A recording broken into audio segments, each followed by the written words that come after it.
Lord, forgive me. Hey there, how's it going? So, as I told you, there is definitely a new adventure brewing, and it's a very, very special adventure for two reasons. Number one, it's my birthday today, and I'm treating myself with a ride. And the place I'm going actually is my favorite place in the world. So, I can't wait to show you. And the second reason is because I'm going to be riding this beauty. Check it out.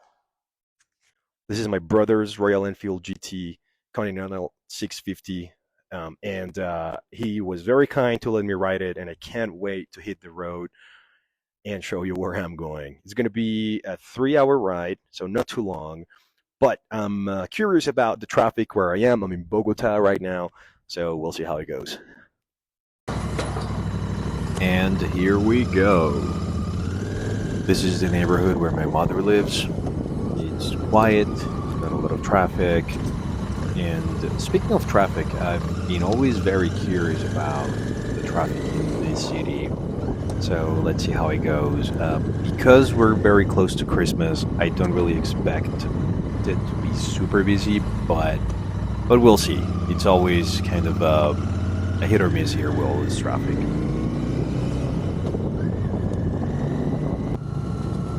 Here's where things get interesting. Just leaving the city, this is a bit of a smaller road. You start to see heavier traffic and lots of motorcycles and bicycles and people doing a lot of crazy stuff. So it's always good to be always on your toes. Here we are about, I would say, maybe an hour away, or maybe less, like 40 minutes away from the first stall. I hope there is no traffic ahead of us as we leave the city. And yeah, this is exciting. This is the first one I make on my own in Bogota. Actually, I've done some trips in Colombia, but not necessarily outside of Bogota. So excited. This is great.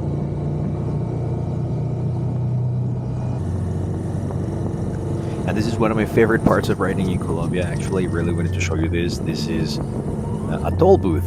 And the best part is motorcycles don't pay. So here we go. This is really cool. You just go on the very right, the far, far right of the lanes. It's actually not even a lane.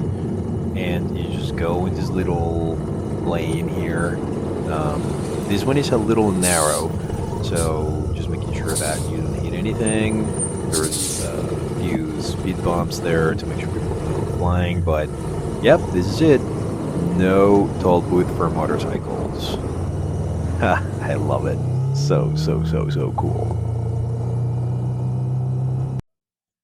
All right, first pit stop today. It's a gas station that has a bunch of stuff, a bunch of food. The bike has been amazing so far. A little bit of traffic, but nothing too much to get too worried.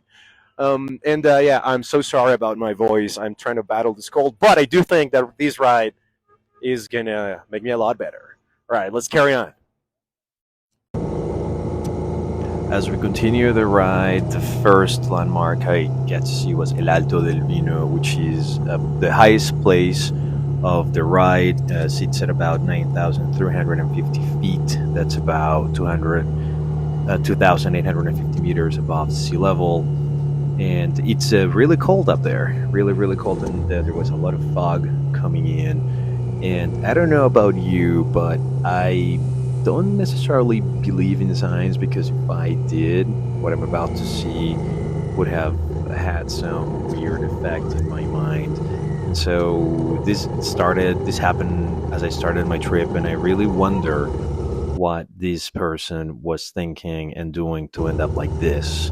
I hope they are okay. There were no ambulances, or maybe they were gone, but I really hope they are okay. So not a fun thing to see after you start a trip, but what about the landscapes you see here? Look at those mountains right in front of you. Crispy air, no pollution, none of this hitting your face through the helmet and the glasses.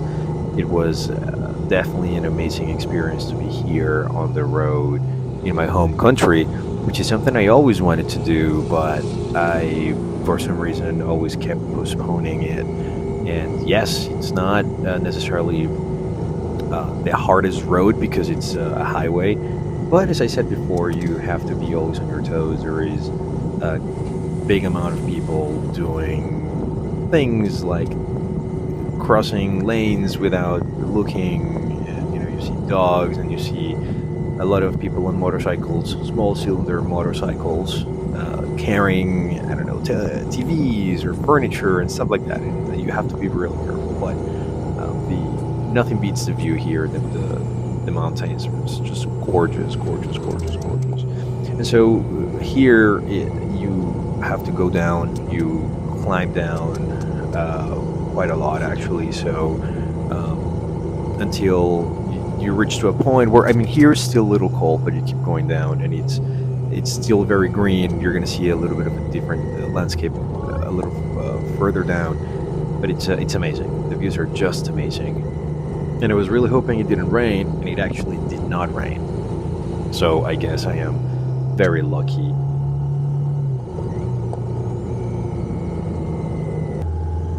And well, it has been almost an hour or so that I'm on the road after the last stop, so it's time to stop again. And here I am approaching a town called La Vega, which is the second to last town before I reached the destination in Sasaima. And I was a little hungry, and I was really, really craving for some local food. And so there are a lot of places you can stop here. Usually you have ladies waving at you. That means they're not only saying hi, but also they're asking you to come in and try their stuff. And it was pretty good. You can buy candy, you can buy national delicacies like the one I ate, which you will see in a few minutes. And also dulce de leche, which is called arequipa in Colombia. And some sweets as well, as I said before, called bocadillo. You just have to know where to stop. I actually didn't know this place, but I'm happy I stopped there because the food was really, really good, and super friendly. So as you can see, they start waving at you, and she's waving at me. And, yes, ma'am, I'm here. I'll stop here. So this is the arepa. So good. It's sweet, kind of corn dough, and it's delicious. I actually needed this. I'm about 40 minutes away, maybe more, from the destination, and it's a lot hotter. You can probably hear the noise of trucks going by. So it's been a great ride, fun stuff. Well, because last time I stopped, I didn't really get to eat something authentic from Colombia. I stopped here. This is a stop next to the road, and they're selling arepas, also empanadas, and also this is some sort of bread with sugar. It's called roscon. They also have this dulce de leche, which is called arequipa here. Some bocadillo that's made with guava. It's yeah, this is what I was talking about. This is the good stuff. And as I carry on my voyage, there are a few things that I definitely need to show you.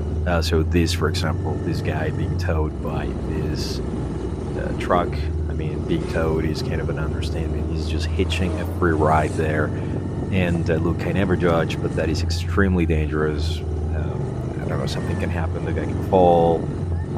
But anyways, what you're gonna see next is actually even crazier. So, by the way, I'm not supposed to be doing this, overtaking with the double line, but it's the only way because I'm kind of close. As you can see, there is no more highway. This is just a one-way lane on each side, and this is one of the reasons why I never liked taking public transport, public buses, or like inter-municipal buses in Colombia, because they are definitely not the best drivers. And look at what's going to happen here. These two trucks, this bus is going to overtake on that tanker. So there you go. There first goes a truck, and there the bus full of people, and that's just extremely dangerous because there is a curve right in front of them. So as they overtake this truck very slowly, they are able just to make it past the curve, and then not even 10 seconds later, look what's coming down the pike right there. Yep, exactly, another big truck. It could have been a very messy situation, but hey, just be very careful when you ride on these roads. And I finally made it. I made it to the town. Here is the church to my right. That's the main square. And oh gosh, I've been coming to this town since I'm a kid. Actually, my granddad had some land here. So did his brothers, and we have been coming to this place for a long time. This is the road that takes you to where the house of my mother is, which is where I will spend a few days. And this is actually fun. I remember when I was learning to ride a motorcycle on this particular road, it was a little terrifying, but fun. I never fell, which is good, but definitely brings back some memories. Let's say some fun memories now. And the cool thing is that just right above road, so next to the left, there is a cemetery. Remember, my brother and I used to get scared. You know, people would tell us some spooky stories about the cemetery when we were kids coming here. And just going down, it's also to the left. There is a tejo court, which is they said it was Colombia's national sport. Right there on that alley, and it's a place where you go and like play tejo and drink beer, and here's where it becomes even funnier, even more fun. There is a bit of a dirt road ahead. It's not necessarily hard to ride on it, but because of the motorcycle I was riding on, it was a bit well, it wasn't necessarily the most comfortable, but it was definitely a lot of fun. And so lots of green, lots of fun little holes. I mean, if I had my dirt bike, I would have been maybe doing some wheelies. I don't know. By the way, just do that when it's safe. It's not like indoors unsafe stuff. And this is definitely one of the things I was really looking forward to, riding on this road with my brother's motorcycle. He was so kind and generous to let me use it. And yeah, as I approach the house, my excitement level gets higher and higher because I'm going to see my dog. I haven't seen them for a while, and I'm very excited about that. And here we go. This was also another fun place to do when I was learning to ride a bike. These were the first streets where I rode a motorcycle ever, like 6 or 7 years ago. And so it brings a lot of good memories. And actually, one of the motorcycles that I first rode was a Royal Enfield too. Not this one, a Himalayan that I was planning to ride on the strip, but sadly the battery was dead, and we just didn't have enough time to fix the bike. The bike is a little beat up, and we have to spend some time and take it to the garage and do a lot of stuff on it. So that's why I didn't take it. But that was the idea. Take the Royal Enfield, and this part here, this is like a little bit of a paved uphill or downhill road. I think they do this for some roads here that are. That used to be perhaps really challenging in the past for cars and whatnot, and so that's why they're all paved, and it's just that actually here on the right you see another one that's actually steeper, but yeah, here we're like 3 or 4 minutes away from home, and it's just the excitement level is just getting higher and higher.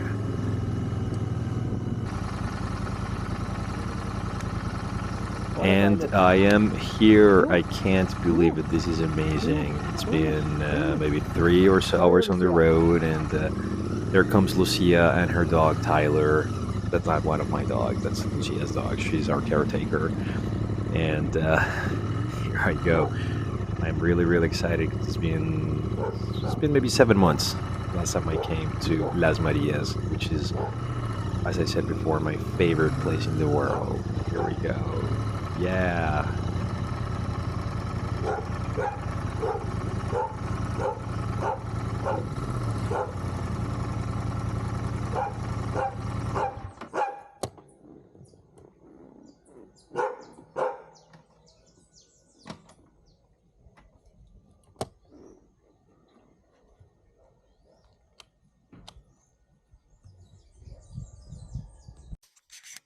Finally made it.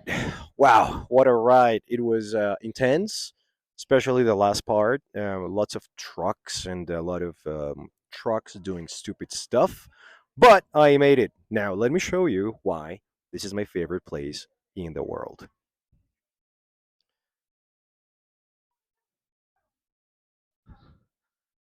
What's not to like? This is just paradise on earth for me. It's just, oh, I wish I just lived here. Let's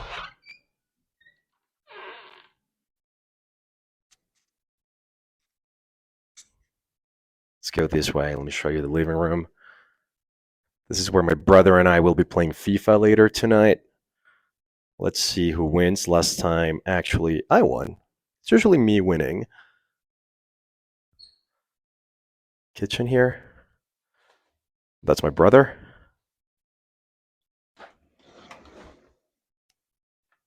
And this is where I'm going to spend the next few days, just chilling here. Seeing if I get better of this cold, get rid of this freaking thing. Lots of reflection and trip planning for next year.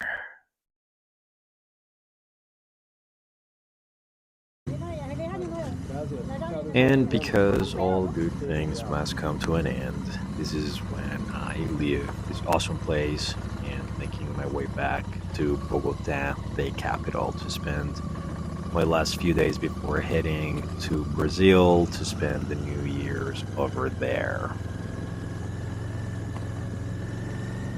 And as I ride these dirt roads, I let the air and all the smells of nature just take over my sense of adventure and just presence. It is amazing to be here, and I really take it in 1 kilometer at a time. And even now in this kind of it had rained a lot the past couple of nights, and so it was wet and slippery, but just riding carefully, you make sure nothing happens. And I had, of course, all the gear with me, and the sense of accomplishment that one gets by doing hard things. In my case, this is hard. I enjoy quite a lot.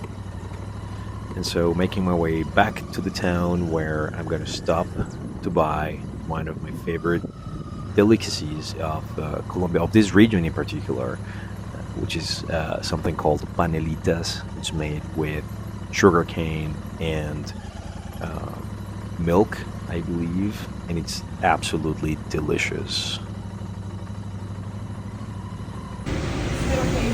Here you buy some snacks, like I said, things like harmonizes and mantecadas, like cakes, I think, rice with milk, ice cream, homemade ice cream, and these are the panelitas.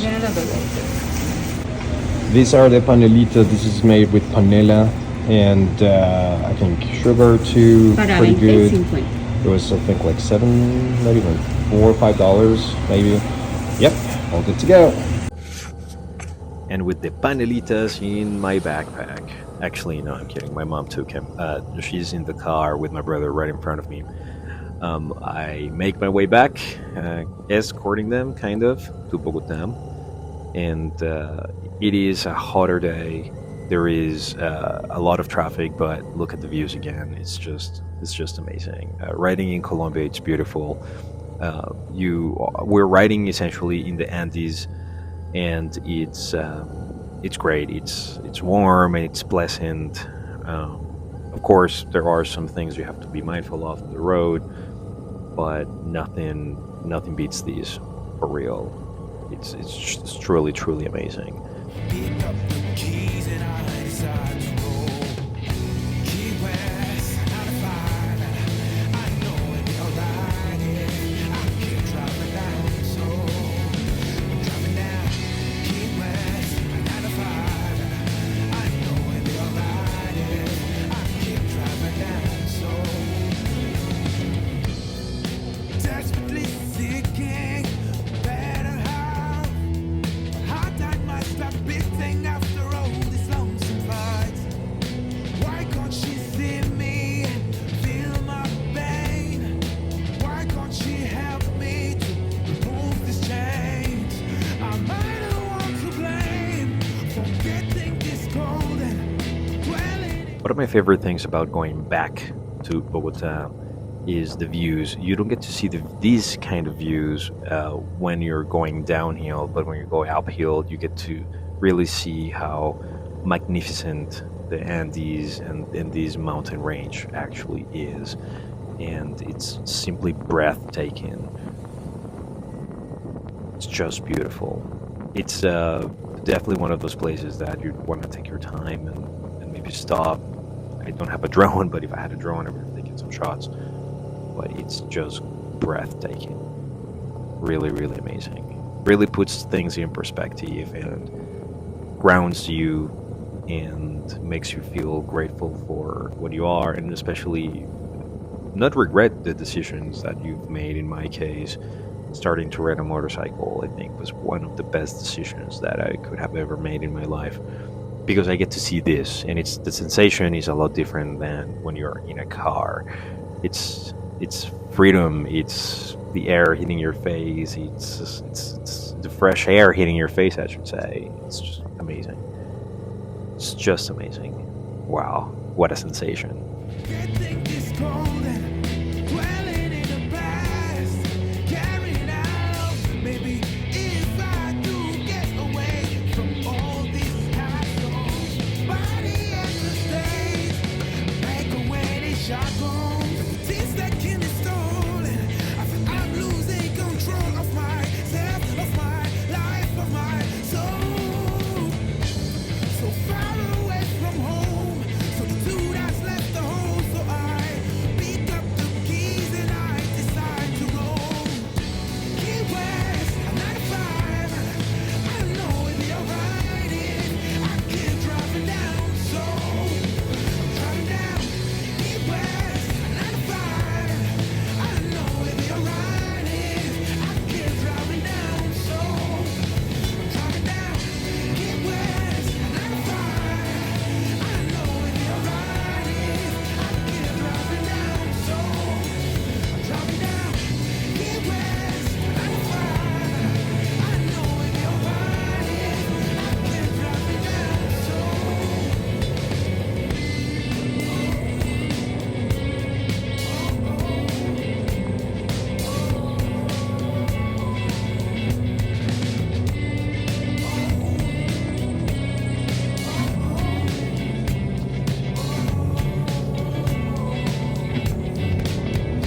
Days, lonely nights, is it how it's supposed to be? Sometimes I do love guys, but there's no one confronting me. And here we are again. I was almost sure it was going to rain during this time of the trip. I was actually a little cold, not super cold, but a little cold.